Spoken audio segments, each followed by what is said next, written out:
ऐसा माना जाता है कि पुराने ज़माने में पेड़ पौधे, पशु पक्षी, नदी पहाड़ सभी बोला करते थे। तो मैं आपको एक कहानी सुनाने जा रही हूँ जो इस प्रकार है।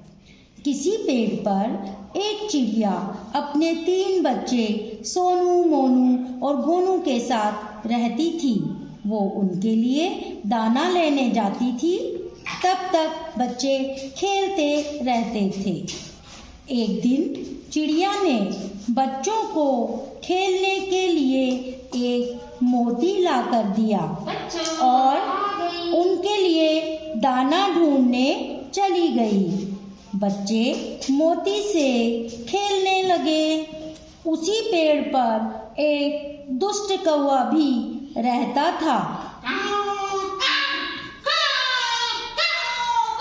कौवे ने चिड़िया के बच्चों से मोती छीन लिया। जब गौरैया वापस आई तो बच्चे रोने लगे और सारी बात बताई। गौरैया को बहुत ही गुस्सा आया। गौरैया ने पेड़ से कहा, पेड़ इस दुष्ट कौवे को अपने ऊपर से हटा दो। पेड़ बोला, कौवे ने मेरा क्या बिगाड़ा है जो मैं अपने ऊपर से हटा दूं? गौरैया लकड़हारे के पास गई।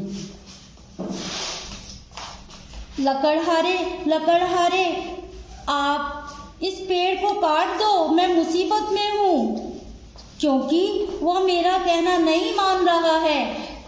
उसने मेरे बच्चों का मोती छीन लिया है। तो हमें बहुत चीज देता है और मैं इसको नहीं काटूंगा। मैं जाता हूँ। गौरैया अपना मुंह लेकर वापस आ गई, लेकिन उसने हिम्मत नहीं हारी। फिर गौरैया कुत्ते के पास गई और बोली,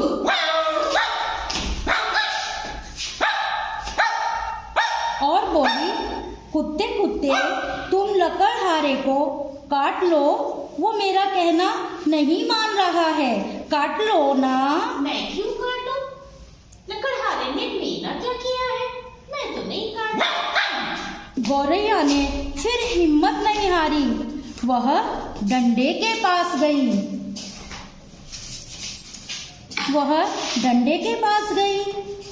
डंडे तुम कुत्ते को पीटो। डंडे तुम कुत्ते को पीटो। डंडा बोला, मैं क्यों पीटूं? कुत्ते ने मेरा क्या किया है? मैं क्यों पीटूं? मैं नहीं पीटता। गौरैया फिर भी हिम्मत नहीं हारी और आगे बढ़ गई और आग के पास गई और उसे पूरी घटना बताई किस तरह कौवे ने उसके बच्चों से मोती छीन लिया है और किसी ने भी उसका कहना नहीं माना। इसलिए आग तुम डंडे को जला दो। तुम डंडे को जला दो। मैं क्यों जलाऊं? आखिर डंडे ने मेरा क्या बिगाड़ा है? आग ने डंडे की बात नहीं मानी और गौरैया सोच में पड़ गई, लेकिन फिर भी हिम्मत नहीं हारी। फिर गौरैया पानी के पास गई और बोली, पानी तुम आग को बुझा दो ना। तुम आग को बुझा दो ना। आग मेरी बात नहीं मान रही है।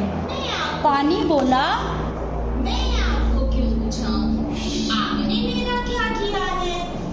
तो आपको कोई दुश्मनी नहीं है। इस आग को नहीं बुझा सकती। इस तरह आग ने भी मना कर दिया, पानी ने भी मना कर दिया। गौरैया ने फिर भी हिम्मत नहीं हारी। वो चलती उड़ते हाथी के पास गई।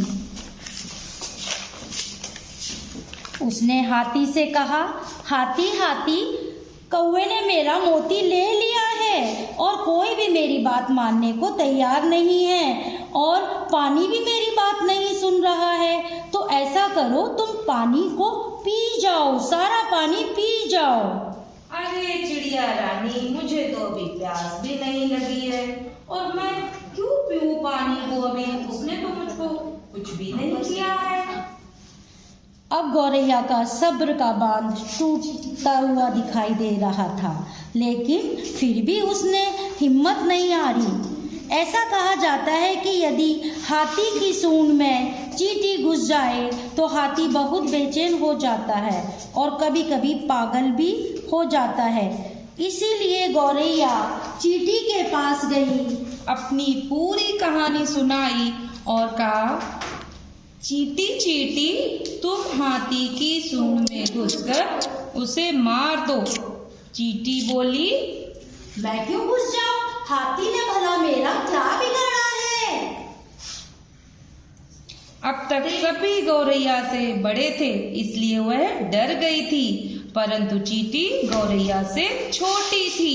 इसीलिए गौरैया ने कहा, चींटी, तुमको मैं मार कर खा जाऊंगी। नहीं, नहीं, नहीं, खबरदार। मुझे मत खाओ, मैं मर जाऊंगी। चींटी डर गई और बोली, ना ना ना, मुझे मत मारो, मैं हाथी की सूंड में घुस जाऊंगी और उसको मार दूंगी। मुझे मत मारो, ना ना ना, मुझे मत मारो।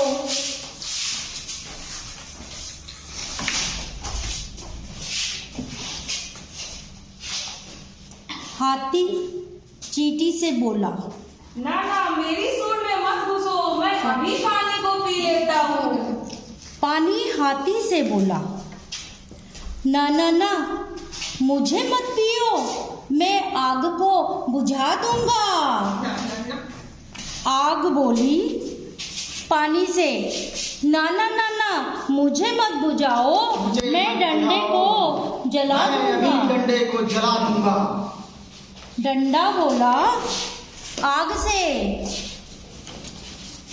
ना ना ना, मुझे मत जलाओ, मैं कुत्ते को पीटूंगा। कुत्ता डंडे से डर गया और बोला, ना ना ना, मुझे मत पीटो, मैं लकड़हारे को काट लूंगा। लकड़हारे के पास जब कुत्ता गया तो लकड़हारा बोला, मैं काट देता हूँ। ना ना ना, मुझे मत काटो, मैं पेड़ को काट मैं दूंगा। पेड़ को काट दूंगा। पेड़ बोला लकड़हारे से, मुझे मत काटो, मैं कौवे को अपने ऊपर नहीं रहने दूंगा। कौवे को उस पेड़ पर रहना था तो उसने पेड़ से कहा, ना ना ना, भाई, हम उन लोगों को एक कंचे लौटा देता हूँ, आप हमें यहाँ पर रहने देंगे। और इस तरह अंत में कौवे ने गौरैया को मोती वापस कर दिया। सोनू, मोनू, गोनू बहुत खुश हो गए और मोती से खेलने लगे। इस तरह गौरैया ने